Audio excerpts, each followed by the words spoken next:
Olá, que tal? Tudo bem? E vamos a mais um GuiaCast Logística e Supply Chain, o canal do Guia Corporativo em Podcast, episódio 42. No episódio anterior, falei sobre notícias da logística, onde abordamos alguns tópicos relacionados a Latam é a primeira companhia da América Latina a testar drone para a inspeção de aeronaves, como a Lei Geral de Proteção de Dados, LGPD, vai impactar o setor de logística, o uso do aplicativo Fretify pode reduzir em 50% os riscos no transporte de cargas. A NTT publica regras para cálculo da tabela de fretes rodoviários. A PagMenos agora utiliza o Hub de Transporte Digital, Frete Rápido, entre outras notícias. Não deixe de conferir o episódio 41 em guiacorporativo.com.br/podcast. No episódio de hoje, vou falar sobre o tema 10 práticas vencedoras da cadeia de suprimentos, onde consideraremos as práticas finais de 6 a 10. Você vai aprender sobre concentre-se no custo total de propriedade, TCO, não no preço. Estabeleça contratos sobre todas as funções de supply chain. Otimize o inventário da empresa. Estabeleça níveis adequados de controle e minimize riscos. E por último, leve a sério as iniciativas verdes e a responsabilidade social. Esses e outros tópicos você encontra em guiacorporativo.com.br, o seu hub de informações logísticas, o seu centro de distribuição de conteúdo da cadeia de suprimentos. E nesse episódio temos como parceria o Guia Marítimo, a ferramenta do comércio exterior, fazendo a diferença por 30 anos. Referência para a logística no comércio exterior, publica informações sobre multimodalidade, portos, cabotagem e tendências 4.0. Um completo guia de serviços e empresas podem ser consultadas no portal gratuitamente. Mantenha-se informado através do site www.guiamaritimo.com.br.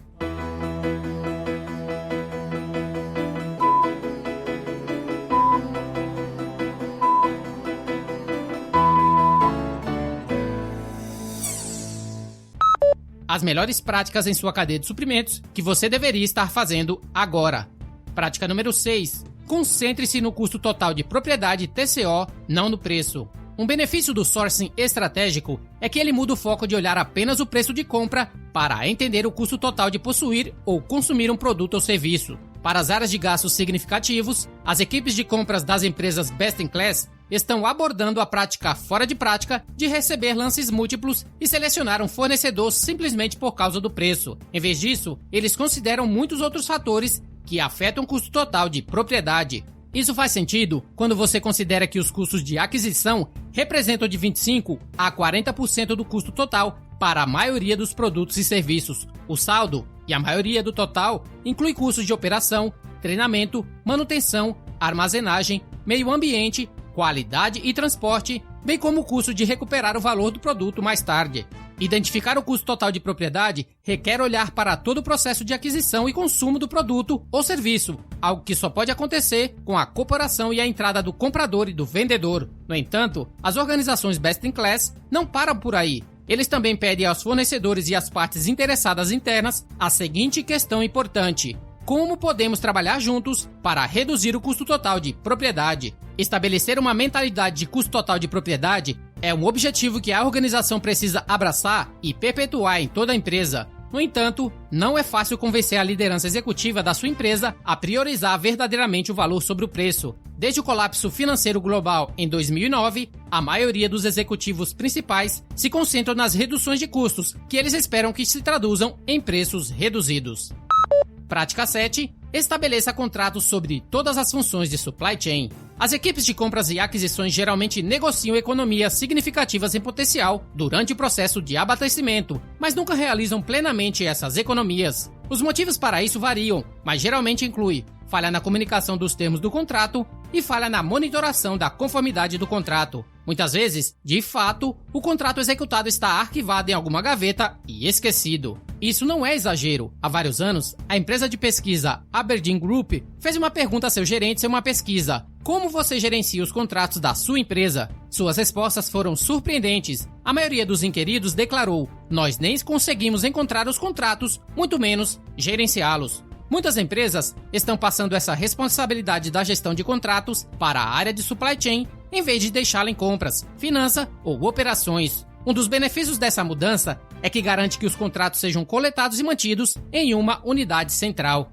A migração da função de gerenciamento de contratos para a área de supply chain permite que o líder da cadeia aproveite de forma mais eficiente os gastos da empresa, particularmente na área de serviços, onde há uma ótima oportunidade para redução de custos e mitigação de riscos.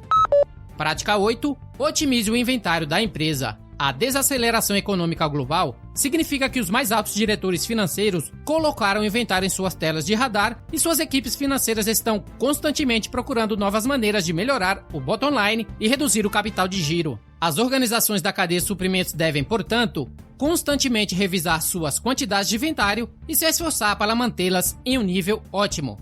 Não é nenhuma surpresa que as melhores empresas estão prestando atenção aos estoques nos mais altos níveis. O custo real de manter o estoque é maior do que o geralmente assumido entre 20% e 25%. Na verdade, pesquisas recentes revelam que os custos de manutenção de estoque podem representar até 60% do custo de um produto que é mantido em inventário por 12 meses. Essas descobertas incluíram o custo de retenção de seguros, impostos, obsolescência e armazenagem. O mau planejamento e a previsão são causas diretas de inventários que estão fora de equilíbrio com as necessidades de uma empresa. Consequentemente, as melhores empresas também estão colocando mais ênfase no planejamento e na previsão de demanda como meio adicional de assegurar níveis ideais de estoque. Prática número 9. Estabeleça níveis adequados de controle e minimize riscos. As políticas e os procedimentos de gerenciamento da cadeia de suprimentos devem seguir uma sequência e estrutura adequadas, e é importante analisá-las com frequência, se não for constante, e atualizá-las. Mantê-las realistas e fáceis de entender e seguir ajudará a garantir a conformidade e certamente ir muito mais longe ao estabelecer políticas e procedimentos. É por isso que as melhores empresas atualizam periodicamente suas políticas e controles para garantir que não estão criando estrangulamentos. Seu objetivo é agilizar-os sem sacrificar a capacidade desses controles para impedir roubo, fraude e outros problemas. A mitigação do risco acompanha políticas e controles e as melhores organizações integram metodologias de mitigação de risco em seu processo de decisão de abastecimento. Esse é um assunto complicado, mas em suma, essas organizações estão adotando metodologias que incluem identificar todos os elementos de risco, determinar a probabilidade de ocorrência do evento de risco, avaliar o impacto do dólar na decisão de obtenção se o evento de risco realmente acontecer e priorizar os riscos de monitoramento e prevenção. 10ª prática. Leve a sério as iniciativas verdes e a responsabilidade social. Reduzir a emissão de carbono em sua cadeia de suprimentos não é uma prática somente boa, mas sim necessária. Hoje em dia, os compradores e consumidores estão levando em consideração o impacto ambiental quando escolhem os fornecedores. Compradores e consumidores também estão considerando a responsabilidade social ao fazer compras. A responsabilidade social consiste em um quadro de políticas e procedimentos corporativos mensuráveis que resultam em comportamentos destinados a beneficiar o local de trabalho, o indivíduo, a organização e a comunidade. A responsabilidade social desempenha um papel cada vez mais importante nas decisões das organizações de melhor qualidade, não apenas quando se trata de compras, mas também em relação à avaliação de risco. Uma empresa que não possui um programa significativo de responsabilidade social corre o risco de críticas de trabalhadores e/ou consumidores. Conclusão desse tema. Mesmo que você já tenha implementado muitas dessas práticas, as ideias e os exemplos oferecidos aqui servirão para validar sua estratégia atual. E se você não está tomando todas essas etapas, então adicioná-las para a sua formação irá ajudá-lo a complementar a sua transformação para uma organização da cadeia de suprimentos best in class. O Guia Marítimo, tradicional organizador de conferências e feiras, anuncia a próxima Logitech Connect. Acesse guiamaritimo.com.br e saiba mais. Muito bem, espero que tenha gostado desse episódio. Não deixe de enviar seus comentários e feedbacks pelas redes sociais, Comunidade GuiaCast no Facebook, Instagram Guia_Corporativo e Twitter @RodilsonS. Para você que estiver curtindo esse episódio pelo Spotify, não esqueça de clicar no botão seguir. E se você estiver ouvindo pelo Apple Podcasts, deixe suas 5 estrelas e comentário, que eu leio todos. Me adiciona também lá no LinkedIn, é só procurar por Rodilson Silva, comunicador logístico multiprofissional. E para entrar em contato diretamente comigo, ligue através do telefone 987054454, DDD 11 São Paulo. Fique à vontade para ligar ou enviar uma mensagem. E se você quiser conhecer um podcast que fala sobre notícias relacionadas ao mundo dos podcasts, conheça o RSS News, o meu outro podcast, onde apresento as últimas notícias, reportagens, opiniões e principais tendências que estão transformando o mundo dos podcasts. Isso é tudo para o GuiaCast de hoje, o canal do Guia Corporativo em podcast. Na próxima semana voltaremos com um novo tópico sobre logística e supply chain. Até a próxima. Tchau, tchau.